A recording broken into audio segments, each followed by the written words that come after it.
Do you know what time it is? It's supernatural story time. And if you're easily scared, and even if you're not, there's only one thing left to do. Just turn off the lights, because these are stories that you listen to only in the dark. Shadows on the Wall, Volume 4, Story Number 1. Me, my husband, and our two young sons moved into a basement house on Brushy Ridge Road. This was May of 1992. The first couple of weeks were pleasant. After that, things got really crazy. My husband was never home when things began happening. The first time I saw the ghost, it was a floating, shapeless white thing. This went on 4 more times a day for about 2 weeks. Then the ghost was still floating, shapeless, but now it was black. I have seen a lot of ghosts in my life, but none like this one. A couple of weeks went by like that. One morning, about 1 a.m., I was up and saw my husband off to work. When I went to my bedroom door, I saw an old, wrinkled, disfigured face on my bed. There was nobody, just that face. It happened more times over a period of 4 months. I saw it on a folded blanket, my sofa, the wall, even on a small bag in my bathroom. I truly believed my husband saw it that time. My oldest son was 7 at the time, saw it in the kitchen in the middle of the night, but it was a black figure of a man when it appeared to him. I heard someone walking on my roof every night and never found any footprints. My dog would bark and growl at night and look in a specific direction. I know he saw it too. I always felt someone watching me and following me. It was so creepy. It watched me leave and waited for me to come home. At last, I began seeing headlights and hearing a pickup truck that sounded just like the one we had. This only happened when my husband had the truck away with him. The headlights were only at dusk or dark. I don't know how many of you believe in spirit possession, but I do. It was happening to me in that horrible basement house. I began getting violent with my husband. I threw things at him, hit him, screamed obscenities, and threatened him. I was verbally mean with my two sons. The last thing that happened could have been deadly. I grabbed a gun and was going to shoot myself. My husband got it from me and held me down on the bed. I remember screaming at him that I hated him. Over and over I said things. My husband told my grandmother that my eyes turned from blue to black, and there was like fire shooting from them. I don't remember most of the last incident. I blacked out. We immediately moved back to New Martinsville, but my story doesn't quite end there. My tormentor followed me. In a new place, the ghost appeared as a black figure. It would be there every night tormenting me. I thought I was going crazy. It would walk back and forth through my trailer at night. The last time the ghost appeared, it was behind me. I could feel it there. I just lost it to the point of screaming at it to leave me and my home. It worked. I've had a couple of other experiences, but none as bad as that one. Story number 2. I will start at the beginning. It was mid-January 2002, and I was in a hurry to finish a term paper for my advanced placement writing class, when lucky for me, my printer broke. My last resort was to head over to my mother's office, which is located in the Old Frederick Hotel in Huntington. Here's a bit of history and background that helps explain my story. The hotel was built in the early 1900s and remained the finest hotel in the tri-state area until the 1970s, when she closed her doors and was converted into an office building. It was a Sunday afternoon and the old hotel was deserted when I was finishing my paper. Now, I had heard numerous tales of the building being inhabited by several different ghosts, and people who occupied the place in the day heard footsteps and unusual noises on a daily basis. However, being the brave person I am, I thought nothing of those stories as I entered the building. Because it was a Sunday, you had to get a key to both get in and out of the building. I was basically locked in. I sat down in the grand lobby where my mother worked and began typing. The familiar elevator music was playing throughout the lobby as I typed and brainstormed. This is the same music that comes from a satellite radio station with no interruptions, not even in between songs. I was about my business when all of a sudden the music stopped, right in the middle of a song. I thought this was odd, when abruptly I heard a woman's blood-curdling scream that pierced the quietness of the entire building. Quickly the scream stopped, and the music kicked right back on, where it had left off in the middle of a song. I was so frightened. I was frozen and didn't know what to do. Fumbling with my keys, I ran out of the building and called my mother to come pick me up. Unfortunately, I had to go back in and finish my paper. Since that fateful day, I've had several more encounters with the spirits of the old Frederick Hotel. I was in the bathroom fixing my hair another Sunday, not long after the first incident, when I heard a person walk by jangling what sounded like keys. I opened the door as soon as I heard it and just thought, well, I wonder who that is, but there was no person to be found. Through several sources, I have also learned that a murder-suicide occurred in the hotel several years ago. In addition, a man who used to work at the old hotel and actually lived in the building said he had ghosts who lived in his room and claimed they would argue at night. Now, I am working in the Frederick building myself, and I have been to several areas that most people will never see. I visited the old ballroom and taken a tour of the unfinished hotel wing, with old hotel rooms and all. I also went up to the supposedly haunted 6th floor, which was home to a law firm. But since they moved out, no one will stay or rent the entire floor. Finally, I went on an excursion to the basement, where the old health club and spas of the hotel were located, as with the underground tunnels that used to connect the haunted Keith Albee Theater with the Frederick Hotel. I will tell you that every word that I have said is 100% true. Why would I waste my time telling this story if it wasn't? And one last note, I'm still afraid to be in this building alone. Next story. This is a ghostly story experienced by my cousins. As a child growing up in Dunbar, I always loved visiting my favorite cousins in Kenna, Jackson County. I could hardly wait for the time we would spend playing in the woods, riding horses, and all the things country children get to do. So I was always a bit disappointed when I wasn't often asked to spend the night. On one occasion, my two cousins and I stayed up until 5 in the morning playing Barbies. This was unusual, but they insisted we play till daylight. Years later, when they moved, they finally told me they were afraid I would never come back if I experienced the ghost. My entire family found this hilarious until further explanation came forth. Things flew off shelves, items just disappeared, and strange noises and smells were frequent. On one occasion, my eldest cousin Lori and her friends were sleeping in her bed, and a very large black figure came out of the closet and stood by the bed. Needless to say, the friend never spent the night again. The haunted activity always happened in Lori's bedroom, and after years of this, her mother finally shared these events with a neighbor, only to be informed that about 2 years prior to them moving in, the former owner had indeed committed suicide in what was now Lori's bedroom. My cousin looked this up, and indeed the woman had shot herself in the head around 3 p.m. one evening. She had baked a batch of brownies, laid them on the kitchen table for her children, who would be shortly arriving home from school, then went to her bedroom and killed herself. Needless to say, my cousin sold this house as soon as possible. I have no more information on this, but I know it's something rarely discussed with them. I still wonder about the goings-on in that house today, and get a little chill just thinking about it. Next story. This story was told to me by my father several years ago. In the early 1950s, my father and uncle had decided to go deer hunting and arranged to spend the night at a co-worker's farmhouse so that they could get an early start the next day. Arriving later that evening, they quickly unpacked their car in the gathering gloom and took their luggage and weapons to their room. Later that evening, they were given a late supper by their host and then adjourned with them to be in the living room for the pleasure of their company and conversation. Sometime later, the mistress of the house excused herself and went upstairs to get the children ready for bed.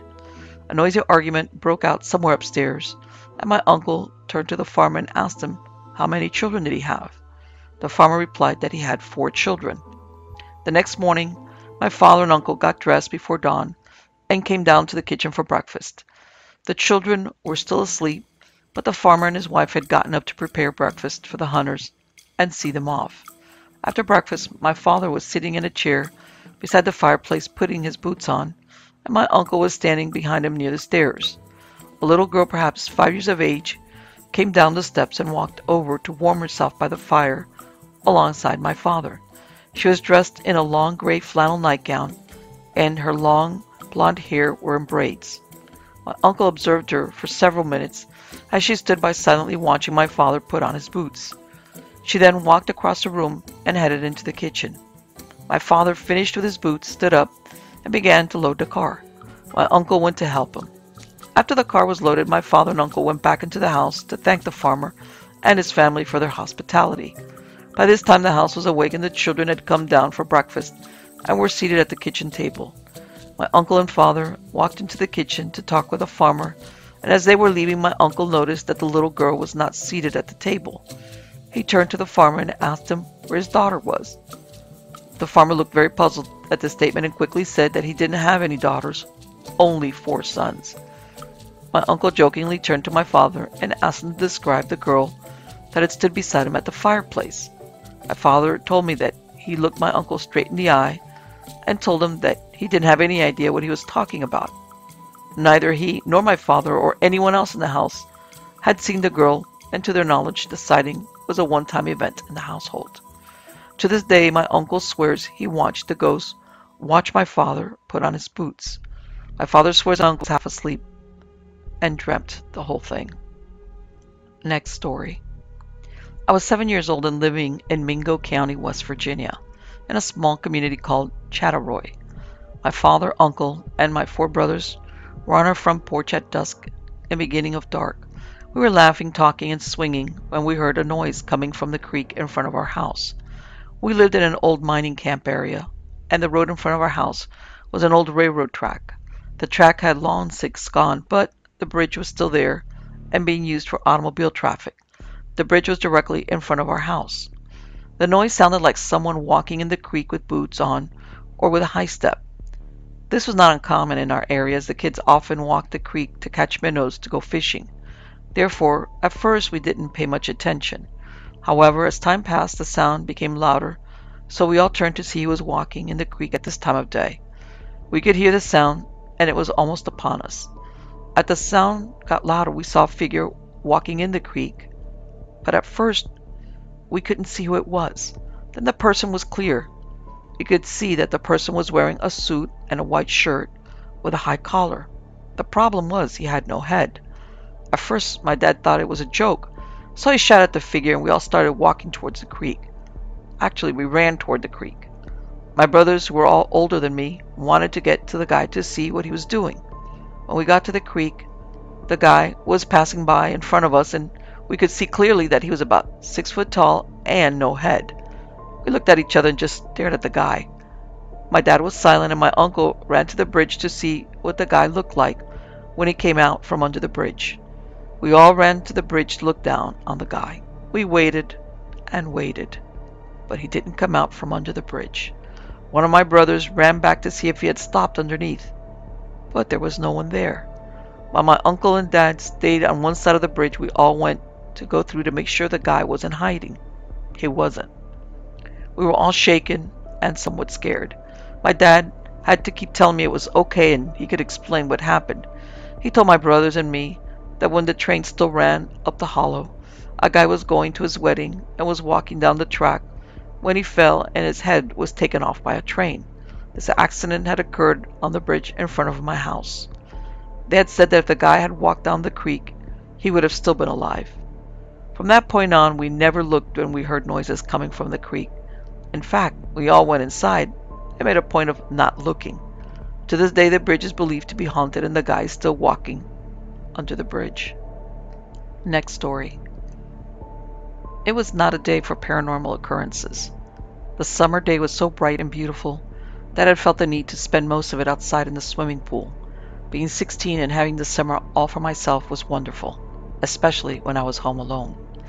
After coming inside and fixing something to eat, I sat down on the couch and tuned on the television. My little dog Gimli, a Dachshund mix, was sound asleep beside me. Suddenly Gimli bolted upright and ran to the bottom of the stairs, which led up to the second level of the house, and began barking and growling furiously. I recalled how shocked I felt at such unusual behavior from her, and I told her twice to be quiet and stop that. Then I heard it. What sounded like a woman in high heels started from the very back of the upstairs, walking through the hall, then into my parents' bedroom, which was over the living room, and back out into the hallway. To my shock, she then began making her way down the stairs. By this point, I was on my feet and staring curiously at the steps, and Gimli, who was still carrying on like mad. I watched and listened as this high-heeled phantom walked down the steps. Finally, when she reached the middle, I managed to say, "Who's there?" The sounds abruptly ceased. I was not the only one to hear the high-heeled phantom that summer. My sister Jack was home with me another day, and she heard it as well. I heard it several more times that summer, and it continued into the fall. But after that, it was never heard again. Next story. In the old house on Tuppers Creek Road in Sissonville, West Virginia, deep in the holler where Grandma raised her children, many unusual things occurred. One story of unusual activity took place one brisk October morning while Grandpa was making firewood in the shed, preparing for winter. The winters were brutal in 1920s West Virginia. Grandma always made sure she had canned plenty of food for the winter as well.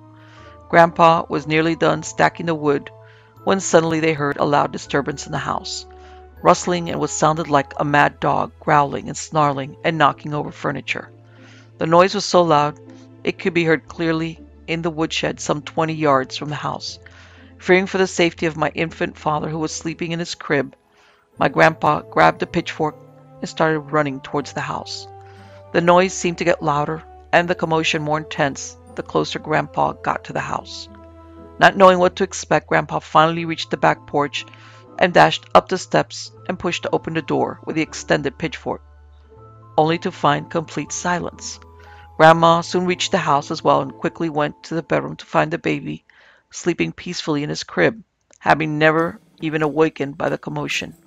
Grandma and Grandpa thoroughly searched the house but found nothing out of place, not so much as a crooked picture on the wall. No evidence that anything or anybody had been in the house. For Grandma and Grandpa, it was just another unexplainable event at that old house way back in the holler. It wasn't the first one, and certainly would not be the last. Next story. This happened back about 2003, 2002, and after that I moved to Minnesota. But back then, I'd lived most of my life in a little holler called Chapman Branch, located on North Folk Road just outside of the town of Chapmansville. I was about 17 when this occurred. It was early fall around the first week of squirrel season. It was about noon, and I was walking through the woods just beyond my uncle's house when I heard a strange noise like a low growl coming from the underbrush about 100 yards ahead of me, around the curve in the hillside. It started out as a low growling noise, but then it got louder, and the pitch got higher. Got so high that it was like a scream, but much louder. I've heard panthers, bears, and just about every other kind of animal in those woods, but this was like nothing I'd ever heard before. I was so frightened I clenched the grip of the 12-gauge shotgun I had so tightly that I thought it would break. I could think of nothing but to get ready to shoot if anything came around that hill. I stepped about 2 feet over the side of the road and put my back to a tree to keep myself standing. I watched the bend in the hillside for about 30 seconds. That's all the time it took me to decide to get the heck out of there. I slowly stepped back onto the road and began to ease my way back down the road towards my uncle's house, with the thing, whatever it was, still screeching like crazy. When I got about 20 feet from where I had been standing when I first heard the thing, I took off in a dead sprint right past my uncle's house towards my grandmother's house, which was on down the holler. My uncle met me halfway there on his horse. He jumped off his horse, grabbed me, and asked what happened. I told him what I heard, and he said it was probably a bear. I agreed with him, not wanting him to think I was nuts. But neither my uncle nor I went into the woods for the rest of that day. Even now, living here in Minnesota, when I'm in the woods alone, I never feel really alone. Next story.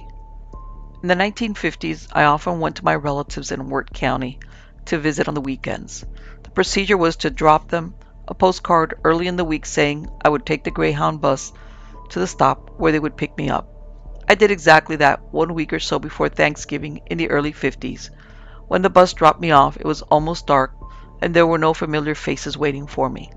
I just thought I could walk towards the direction I knew they would be driving, as I knew the road well. I passed all the houses, and I knew the families, and then it started getting darker and darker, and still no sign of my aunt or my uncle. As I got further and further into the holler, I heard something start following me, off to the right. When I stopped to listen, it stopped. I began to get a little scared. I kept trekking and started singing every song I knew because I was not trying to stay in the middle of the dirt road and just get to my relative's house. I came to the Old West house and decided to stop and ask for help. Well, Mrs. West nearly had a heart attack when she opened her door to my knock. She dragged me inside and said, "Lord, child, what are you doing out here at this time of night?" I explained why I was there and insisted I was walking the rest of the way down the holler and all I wanted was a flashlight. Against her better judgment, she gave me an old rickety flashlight and I set off again. The minute I got back on the dirt road, so did whatever was following me. It kept to the right side of the road again. I made it to my aunt's house, and every dog they owned came bounding out to bark at me, and whatever was following me bounded up the side of the holler. I never got so much fussing at in my life from my relatives, and eventually my mother in Parkersburg. I was told there were all kinds of wildlife out there, and it could have been a wildcat or a bear, and it could have eaten me. Turns out my aunt never received my card saying I was coming that weekend. Also, that weekend visit turned into the Thanksgiving blizzard of the century in West Virginia. We were snowbound for several days. I don't know what followed me, but it scared a little 11-year-old girl and gave my family something to talk about for a very long time. In 1994, I visited that part of Wirt County and remembered the long trek I took that night. Thought about what might have been following me. Who knows? I don't. Next story. I can remember this as if it were yesterday. My aunt and uncle called begging Mom and Dad to bring us boys and come spend the night with them. They lived up on West Fork of Harts Creek. They didn't have any children, and they said they really got lonely. Mom said on day that we could spend the night. That night, after Dad got home from work, Mom packed up a bag and my uncle came to get us. Mom said Sis probably wanted me to clean her house. We spent that evening just sitting around talking and had a nice supper. When it came to bedtime, they both insisted on us sleeping in their bedroom, and they would sleep in the living room. Mom pulled back the bed covers and put us boys in the middle. She and Dad turned off the lights and lay beside us. Just about the time we started to go to sleep, we heard the closet door squeak and it flew open. We heard a scuffling sound like someone with house slippers was coming towards the bed. Then the corner of the bed at the bottom sank down. Dad jumped up and turned on the light. The closet door was wide open. He shut it and turned a big 3-inch wood lock on it. He lay back down, turned off the light, and all night long I kept doing the same thing. Morning came and we were all worn out. Mom said, "Don't say a word about this to your aunt and uncle." First thing they asked at breakfast was, "How did you sleep last night?" Dad and Mom both spoke up saying, "Just fine." They insisted that we please spend one more night and that they would take us home the next day. When it came time for bedtime, they insisted on us sleeping in that room again. Dad tied a string to the light and tied it to the bedpost. He made sure the lock was locked and turned out the lights. All night long, it did the same stuff. Just as soon as he pulled on the light, the indentation on the bed was gone and nothing could be seen. Next morning, same question was asked. This time, Mom just dropped her head on the table and said, "We're killed. We haven't had a wink sleep in 2 nights." That's all we wanted to hear, they said. "We can't sleep in that room. There's a haunt in there," which in other words is a ghost. We just thought we were going crazy. Now we know it's really haunted. After Mom calmed down from wanting to whip her sister, they got to talking about the room. My aunt and uncle started discussing stuff that was in the closet. Uncle had been in Saipan during the war. For a souvenir, he had brought back a Japanese sword and a belt and a pair of Japanese shoes. They looked like flip-flops. He had them in the smokehouse, but had brought them in back in the spring because the smokehouse was leaking really bad. He got them out of there that same day. She said, "Bury them up on the hill," and he said, "I can't." He told us a story, how he was in a manhole and he heard the enemy coming towards him. All the military were ordered to stay in their manholes, and if they heard someone, it was an enemy, and to fire. He said the next morning he found the enemy dead, that he had shot him and killed him. He took his money and belt with bullet holes in it and the shoes and Japanese sword as a souvenir. He took it, put it in a box, and buried it somewhere on the hill behind their house. No one ever mentioned hearing anything else again. Poor old uncle. But then till the day he died, he was scared of haunts. But with good reason. Next story. My first experience with the paranormal came in the early 1970s when my parents, sisters, and I were living in Calhoun County, West Virginia. At first we were living in town, but due to circumstances beyond our control, we had to move. It was short notice, but Dad came through and found a house for us to rent. He said it was out of town. He just neglected to say how far. It was 5 miles out of town and 2 miles up a holler. We were the only house on that branch of the holler. It was not what you would expect a haunted house to look like, at least not to my 7-year-old mind. Ghosts lived in castles and old deserted houses, not like the little white one-story house with a sun porch that I saw before me. Oh, how wrong I was. So many unusual things happened there. Where do I begin? And it was not just in the house. The whole place seemed to be alive with spirits. In broad daylight, you would hear the sounds of galloping horses and the sounds of men's voices. But when you looked outside, there was nothing to be seen. Every morning, we would hear the sounds of a car pulling up outside the house. Then you would hear 2 car doors slam, then the sound of someone walking across the sun porch.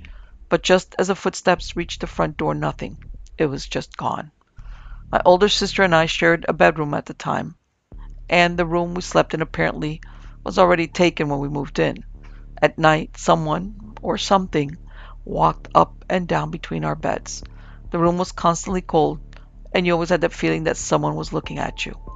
Once my mom got up in the night to go to the bathroom, and on her way back to bed she saw light out our bedroom window. She stopped to watch it and make sure it was not some hunter messing around the house. But as she watched, the light got bigger and brighter until she saw a ghostly face in the window. It frightened her and she gasped, and when she did, it disappeared. However, I think the most frightening part of the whole experience was the shadow. It was the shadow of a man. He wore a fedora and a long coat. He was solid black, and he gave you the feeling of something vile, evil, and cruel.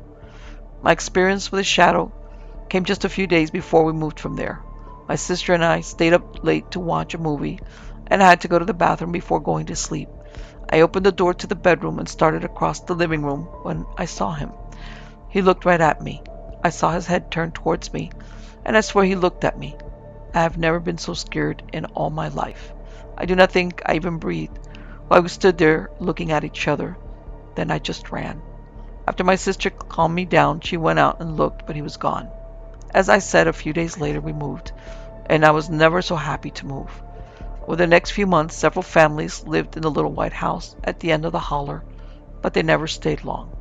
Finally, someone bought it and completely remodeled it. I hope that the dark entity has gone back wherever it was he came from. Next story. Back in the spring of 2002, my mother-in-law began to show signs of a terminal illness. She was losing weight and wasn't doing well at all. We tried to get her to go to the hospital, but she was very stubborn and refused. My husband and I talked, and we decided that we needed to take turns staying with her at night. He stayed the first night, and the next night I stayed. I had worked all day and was very tired. I figured that she would be weak and tired and ready for bed, but she was in a talking mood, and she sat for hours telling me stories and telling me things she said I needed to know.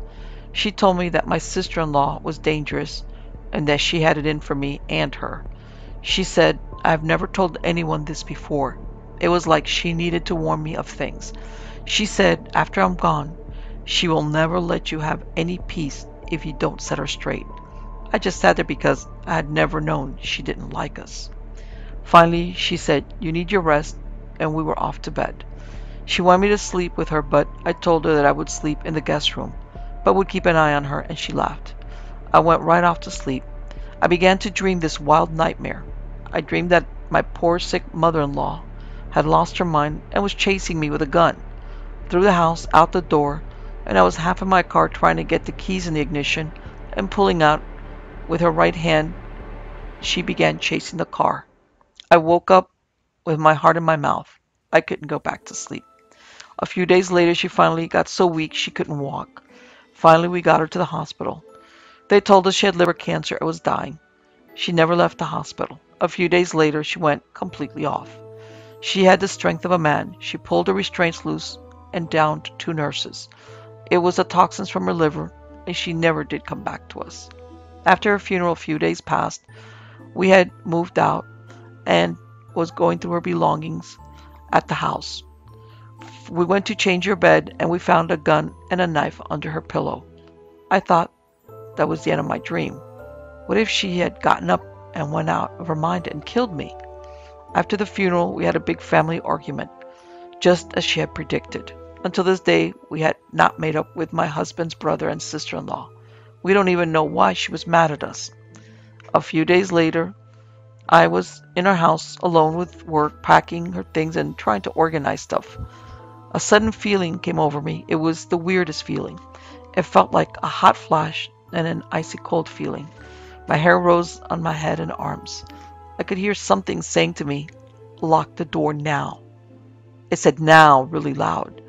I walked over to the door and locked it. I came back through the hallway and I heard a car pull in and footsteps coming up onto the porch. I looked out and saw my sister-in-law coming in. I started to open up the door when that voice said again, "No, don't open that door." About that time, I heard her cursing me and beating on the door. If I had opened that door, she was planning on hurting me. She was threatening me and looked wild out of her eyes, just like the dream. She went back to her car. She was screaming and hitting her husband. I picked up a towel holder for a weapon and slipped out the back door. I ran to our cousin's house. He said he kept trying to get out the door to go to church, but something kept holding him back. He let me in and said, "You're safe with me." She came to his door rambling on and on. He told her there would be no fighting in his mom and aunt's house. She left with all intentions of hurting me. He followed me home, and later that night, when I went to sleep, my mother-in-law came to me in my dreams again. She said, "I was trying to warn you that night that you stayed with me, that she hated you, me, and my son.